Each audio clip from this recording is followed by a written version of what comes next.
Cricket world goes wild over new Australian sensation Lloyd Pope.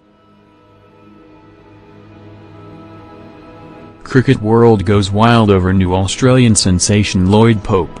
There were shades of Shane Warne's match-winning heroics in the 1999 World Cup semi-final in Lloyd Pope's performance at the Under-19 World Cup on Tuesday.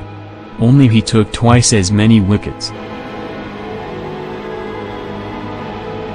Introduced into the attack with England at 0:29 after Australia had been rolled for 127 in its quarter-final, Pope took 8:35 to secure a 31-run win and show enough to suggest he might be the answer to the search for our next great leg spinner.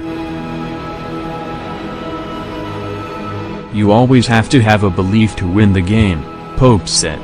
"All the boys have worked so hard and we never gave up, and that shows the true spirit. The pitch was turning a bit so it helped me out. Just like Warne when he took 429 against South Africa at Edgbaston, the 18-year-old was inspirational as he began to turn the match with 2 wickets in back-to-back deliveries in the 8th over. He had Liam Banks stumped before bowling Harry Brook for a golden duck with a perfectly pitched strong run to leave England 247. Pope added a third scalp, England no 4-wheel jacks for 1, in his third over to make it 351 and give Australia some hope of a miracle. Impressive English opener Tom Banton seized back some control of the match with a 6 off Pope to bring up his 50 as England moved past the halfway mark in its chase at 367 from 13 overs. But Pope kept coming. He answered by taking his 4th wicket and the key scalp in Banton, 58, as the English opener hit a reverse sweep straight to Sangha at Gully. The leggy made it 5-2 overs later, removing Fintranouth for 5 to leave England needing 49 runs with 5 wickets in hand as the players broke for lunch. England looked to see Pope off when play resumed.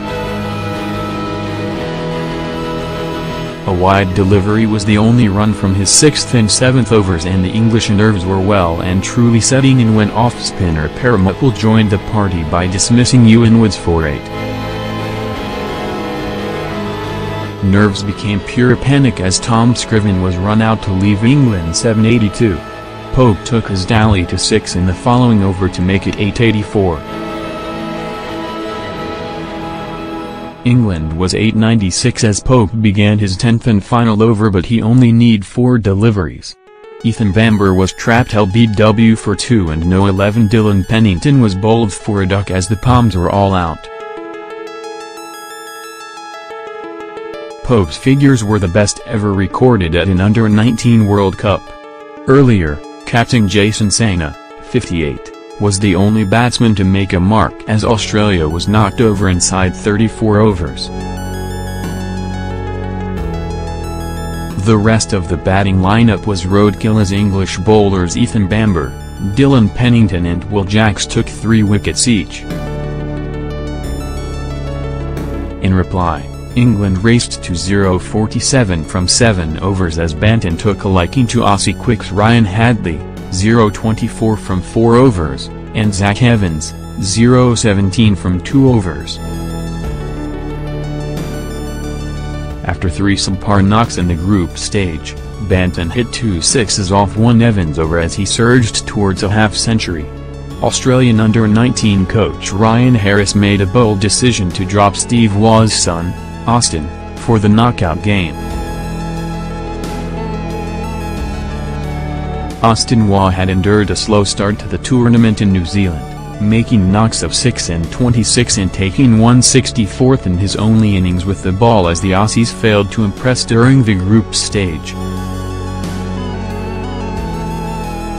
They were comfortably beaten by India in their opening game before thumping minnows Zimbabwe and Papua New Guinea.